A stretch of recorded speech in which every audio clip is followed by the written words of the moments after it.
Shalom, bien-aimés frères et sœurs. Aujourd'hui, nous buvons au torrent de vie avec cette méditation. Attention à l'orgueil qui fait déchoir de la grâce. Dans Jacques chapitre 4, verset 6, il est écrit: il accorde au contraire une grâce plus excellente. C'est pourquoi l'Écriture dit: Dieu résiste aux orgueilleux, mais il fait grâce aux humbles. Soumettez-vous donc à Dieu, résistez au diable et il fuira loin de vous. 1 Pierre 5, 5 dit ceci: de même, vous qui êtes jeunes, soyez soumis aux anciens, et tous dans vos rapports mutuels, revêtez-vous d'humilité, car Dieu résiste aux orgueilleux, mais il fait grâce aux humbles. L'orgueil est un caractère qui amène à être déchu de la grâce.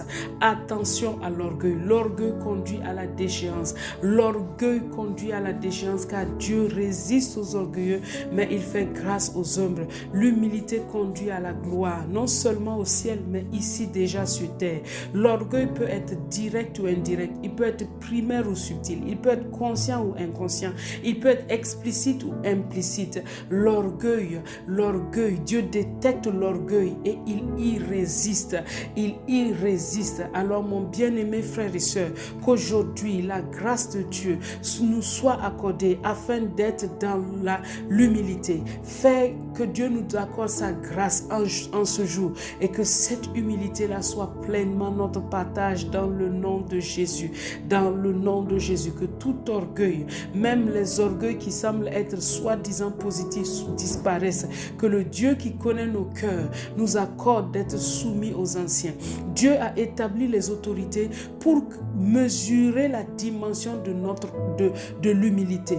C'est pourquoi se soumettre aux autorités établies, c'est cela l'humilité. Que Dieu nous accorde la grâce. Chers jeunes, chacun de vous, soumettez-vous à l'autorité qui a été établie. Voilà comment vous allez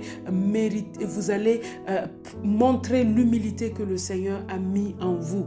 Dieu résiste aux orgueilleux et l'orgueil se mesure toujours par rapport à l'autorité que Dieu a établie. Que cette soumission-là soit le partage de chacun et que chacun puisse vivre dans cette humilité. Que dans les familles, les épouses soient soumises au mari, que les enfants soient soumis aux parents, que les jeunes soient soumis aux anciens et que l'humilité soit établie. Que personne ne soit comme Ruben qui a été déchu de la grâce parce qu'il est monté sur la couche de son père. Nous avons l'avantage d'avoir la parole de Dieu. Que cette parole dicte nos attitudes. Aujourd'hui, pour savoir si tu es dans l'humilité, regarde tes attitudes envers l'autorité. L'autorité est là pour démontrer cela. Que l'humilité soit ton partage et que la grâce de Dieu soit avec toi. Bonne journée dans l'humilité avec le Seigneur Jésus-Christ. Amen.